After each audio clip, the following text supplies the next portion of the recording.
Bonjour et bienvenue sur Clean Rider pour essayer le Yamaha Wabash RT, un vélo à assistance électrique au look relativement sportif, c'est ce qu'ils appellent un gravel. Mais tout d'abord, je vous invite à vous abonner à la chaîne YouTube de Clean Rider et de ne pas oublier de cocher les notifications. Le Yamaha Wabash est le cousin du Crosscore, un autre vélo à assistance électrique typé davantage pour la ville. Là, vous voyez qu'on a un guidon racing, donc on a un vélo plus typé course avec une position de conduite davantage sur l'avant, mais on retrouve exactement les mêmes éléments, c'est-à-dire un cadre en aluminium qui n'a pas la même forme, une fourche en aluminium qui n'est pas suspendue. On retrouve le moteur PW série ST qui développe 70 Nm de couple et ce moteur est associé à une batterie au lithium-ion de 500 Wh de capacité qui est intégrée directement dans le cadre et qu'on peut retirer facilement ou brancher directement sur le vélo via cette petite prise. Sur ce vélo, on a une selle à tige télescopique avec un petit bouton au guidon, donc ça c'est vraiment très pratique. Et cette selle est très légèrement donc suspendue, ça permet d'avoir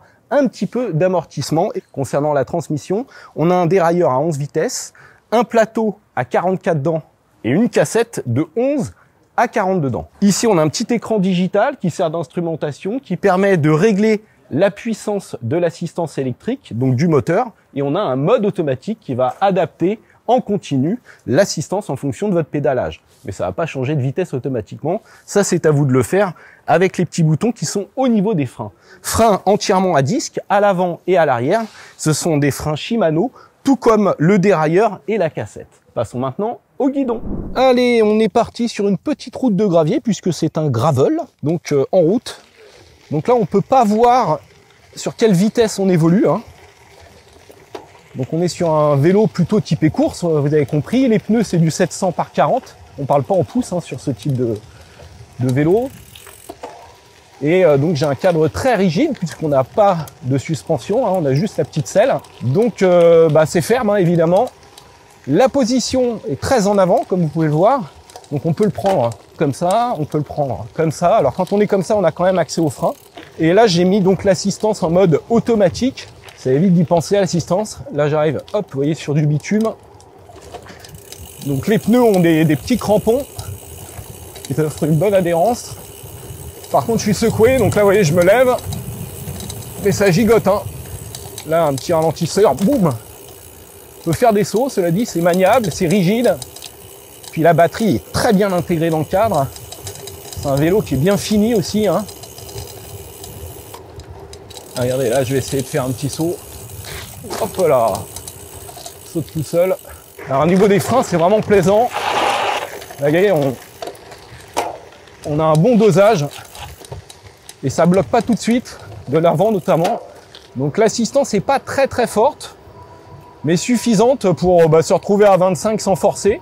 Il n'y a que sur la dernière vitesse qu'il aura un petit peu plus de mal.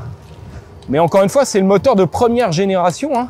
Maintenant, ils ont sorti un X3 aussi, qui est plus performant et qu'on trouve sur leur modèle VTT, Mountain Bike. Donc pour passer les vitesses, je fais comme ça sur le levier de frein avant. Donc là, j'ai rétrogradé. Et si j'appuie sur le petit bouton à droite, là, j'augmente la vitesse. Donc là, je me suis mis sur la dernière vitesse.